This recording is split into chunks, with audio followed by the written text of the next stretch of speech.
Telangana public service commission के paper leak मामले के खिलाफ ओयू बहुजना विद्यार्थी संगम के कायदीन उस्मानिया यूनिवर्सिटी लाइब्रेरी से चलो राजभवन एहतजाज मुनज़्ज़म किया। पुलिस ने आर्ट्स कॉलेज के करीब पुलिस ने उन्हें गिरफ्तार करते हुए पुलिस स्टेशन मुंतकिल किया। ओयू बहुजना विद्यार्थी संगम के कायदीन ने कहा कि गवर्नर ने पेपर लीक मामले पर अंदरून 48 घंटे रिपोर्ट देने की हुकूमत से मांग की थी, लेकिन 2 माह के अरसे के बाद भी गवर्नर की खामोशी माना खैज है। संगम के कायदीन ने कहा कि 30 लाख तुलबा की जिंदगियों से खिलवाड़ करने वाली हुकूमत ने अब तक TSPSC मेंबरान के खिलाफ कोई कार्रवाई नहीं की। इन्होंने TSPSC के जरिए दोबारा इम्तिहान मुनक्किद करने पर इम्तिहान में रुकावट पैदा करने का भी इंतबाह दिया।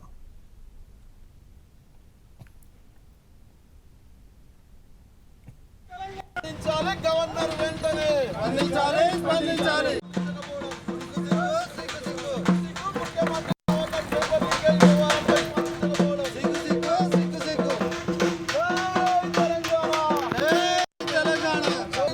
రద్దు చేయాలి. TSPSC ప్రకటించిన ఎగ్జామ్ పరీక్షల తేదీలను వెంటనే రద్దు చేయాలి.